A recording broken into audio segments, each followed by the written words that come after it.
A huge thank you to patron Maurice Sirico for suggesting today's video topic. If you want to suggest a topic for next Wednesday's Name Explain video, all you have to do is support Name Explain on Patreon for $1 a month. Find out more by visiting patreon.com/Name Explain, which will be linked down below. Anyway, we all know that there are certain words from languages across the globe which have very specific meanings which completely lack an English translation. Terms like schadenfreude and wabisabi have become concepts popularized by the internet beyond the languages they were born into. These are words that encapsulate amazing concepts and things, and honestly, it kind of sucks that we don't have English translations of these words. So instead of just moping around about this fact, I had a silly idea. Why don't we try and solve this problem? Instead of just rattling off a load of these words like countless listicles and YouTube videos have done in the past, why don't we actually try and craft English language equivalents of these words so that they can be used in our language? And when I say we, what I really mean is me. I have scoured the internet for 10 of these words with no true English translations, and by using English's usual word forming conventions, have created 10 English language equivalents of them that have the same meaning. Now, something I need to stress in all of this is that I do not think my ideas are perfect by any means, nor do I think the Anglosphere as a whole should adopt them. These words have simply been coined for my own amusement. If you have any great ideas for English translations of these words, then please feel free to leave them down in the comments below. I'm very excited to see what you can all come up with. In regards to my own ideas, however, I only had 2 rules. The first rule being that the new word must come from English roots, e.g. words that are regularly used in the English language, and the second rule being that the word has to be of the same word class, e.g. if the original word is German and a noun, then the English translation must also be a noun too. And speaking of German, why don't we kick things off with one of the words I first mentioned, schadenfreude. This German noun is the term for a concept of deriving pleasure from someone else's misfortunes, e.g. laughing at someone you dislike when they do something embarrassing. To figure out an English translation for this one, I turned to the etymology of this word in German. It is actually a German compound word, meaning it's a combination of the 2 German words Schaden and Freuden, which mean damage/harm and joy respectively. This is a really good kicking off point for creating an English version, as English is also full of compound words too. What we could do is simply translate these elements into English and we arrive at the word of harmjoy. This could work as it evokes a similar meaning, but it doesn't feel entirely grammatically correct to me. I think it would make more sense if instead of using harm, we use its adjective form of harmful instead, and use the word harmful joy. That sounds way more grammatically correct to me and is similar to other terms like humble brag, which is an adjective followed by a noun. It makes sense when used in a sentence too, e.g. I felt a huge amount of harmful joy when I saw that annoying guy from work fall down the stairs. I could even see harmful joy being condensed over the years into just hoy or something. At the top of this video, I also mentioned wabisabi too. This is a Japanese noun and adjective, and it means to find beauty in the imperfect and natural. As this idea relates to aesthetics and stylistic choices, I know the perfect suffix we could use in crafting a new English word. Core. In recent years, this suffix, which on its own means the innermost part of something like we see with the term apple core, has come to be used to describe various fashions and lifestyles. Take a term like cottagecore, which is used to describe an exaggerated rural folksy look and lifestyle. What's even better about these core words is that they can be used as adjectives and nouns too, much like wabi-sabi is. So if we are using the core suffix for our English version of wabi-sabi, then what prefix shall we use? Well, how about the simple word of flaw? Wabi-sabi is all about finding beauty in the flawed, so I feel it fits perfectly. I could see flawcore being the next big trend. Just imagine some influencers showing off their flawcore wardrobe, and it's just a bunch of clothes they found at the tip or something. Sounds like I'm making fun of it, I know, but finding clothes at the dump is way better than fast fashion, so that's okay with me. Also, I can't decide between flawcore or flawedcore. Let me know which one you think works better. But speaking of words that evoke a lifestyle, we have the Danish noun of Higer. This is the name for the concept of coziness and content. Imagine sitting on a comfy sofa reading a book with a fire. That's Higer. For this one, I decided to go down the word formation route of acronyms. Acronyms are where we take the first letters of a phrase and use them as a single word. My initial idea was CAC, an acronym for comfy and cozy. But CAC isn't the nicest sounding of words. In British English, it is slang meaning something is bad, and it also sounds like caca, which is the Spanish word for poop. I want to find a word that has the similar cozy sound and vibe that Higgy has, and CAC just isn't that. So I instead went with another acronym, CAR. Ka stands for comfy and happy, and unlike kak, it has a much nicer, softer sound to it. It could be used in a sentence like, my life is a mess. I really need more ka in my life right now, or something like that. The Georgian language, meanwhile, has a word that I really want to use in English, this being the verb of shomen menjamo. At least I think it's a verb. I couldn't find any confirmation as to what word class it falls into. It means to eat something so tasty that you carry on eating it to the point where you feel bloated and ill. It's because of this meaning as to why I feel it's a verb. Like the English word of binge is a verb, and it kind of means the same thing, though they aren't quite the same, hence why we can't just use the word binge in this case. For this one, I've come up with a really fun little pun / play on another word. I suggest in English we use the term of hyperfixate or hyperfixate, depending on the tense we're using. Hyperfixate is already a word in our language. It means to focus solely on one thing and letting everything else fall to the wayside. In this context, it very rarely relates to eating, but as it ends with the suffix of ate, which on its own means to eat food, I think it's a great idea to use in this new context.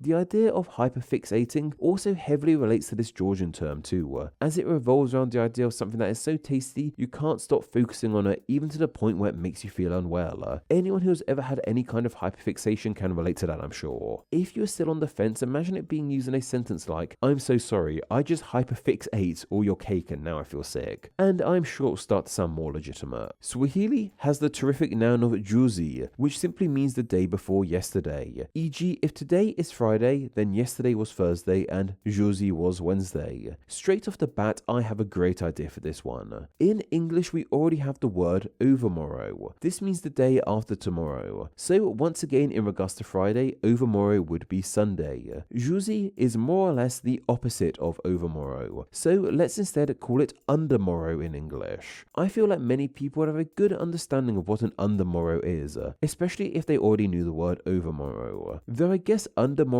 could also imply the day before tomorrow, which is today, I guess. But moving on, we have the Greek verb of moraki. This means to do something with such soul and passion that you metaphorically put yourself into it. I like to think this is kind of what I do with these YouTube videos. They might not seem too impressive, but seriously, I work hard on these videos, I promise. You could even say that I toil on these videos. This is an English verb meaning to do hard work, but it doesn't directly imply that you're working so hard, you're putting part of yourself into the work. So I decided to stick with this word of toil, but add some kind of prefix to it that relates to the idea of yourself. And I found the prefix of auto. Auto is an odd one. While today it often relates to things doing something by themselves, it initially just meant the self in general. We see it used in this way today with the likes of autograph and autobiography. This gives us the word of autotoil, or even just autoil. I admit this one only really works when you know that auto is the go-to prefix for the self. It might be harder to get this one off the ground now, as auto has become linked so much with technology and the likes. French has this incredibly French word of seigneur telas, which is a noun for someone who spends a lot of time at a coffee shop without spending all that much money. Like they may buy one coffee and sit there for the rest of the day stealing the Wi-Fi and working on their laptop. I have 100% done this. Many of the videos you have watched have been written in a cafe where I paid for like one cup of tea.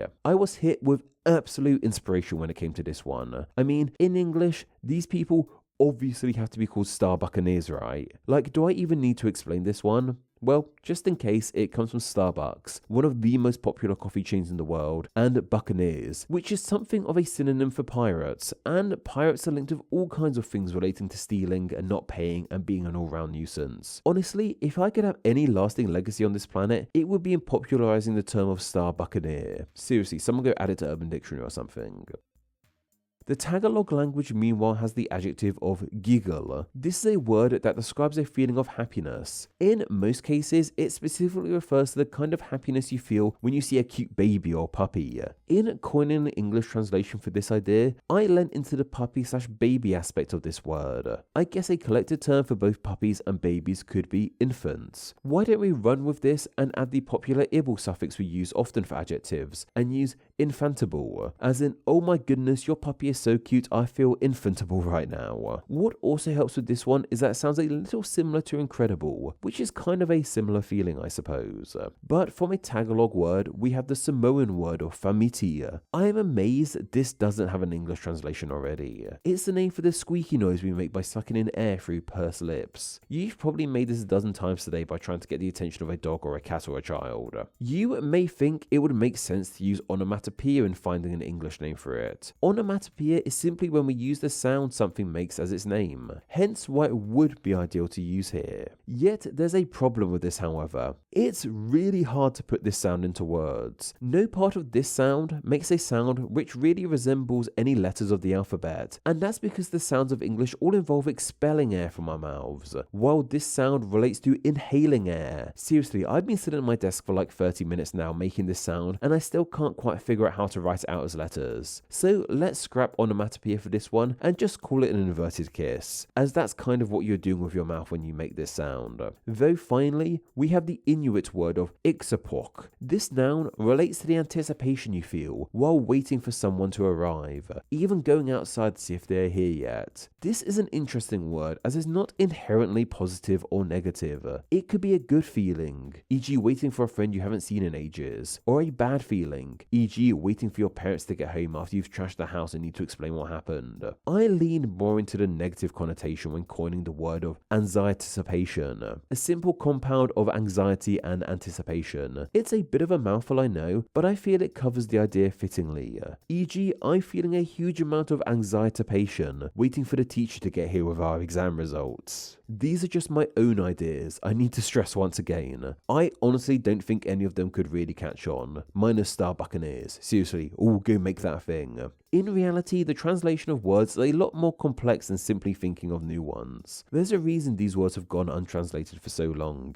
But I also have another idea. Instead of translating these words, why don't we just use them anyway in English? English is full to the brim with borrowed words from other languages. Most of the language is from either French or Latin origins. Specific versions of English have picked up unique words too, like how New Zealand English uses a lot of Maori words. It's never really stopped us in the past, so why should it stop us with these words? If a word enters the English language and English speakers all agree what that word means, then in my eyes, that is an English word, regardless of where it originated from.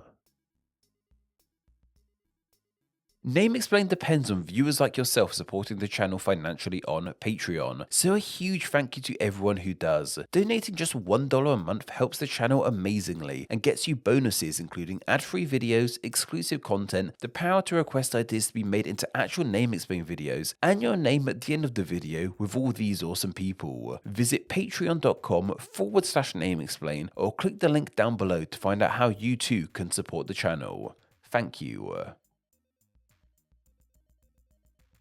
Thanks for reaching the end of the video. Why not watch another and subscribe to keep up to date on all things Name Explain. You can find myself on Instagram where I'm Name Explain YT, and join the Facebook group Friends of Name Explain to talk with myself and other name nerds. All that will be linked down below. Anyway, I hope you enjoyed this video, and once again, thank you all so much.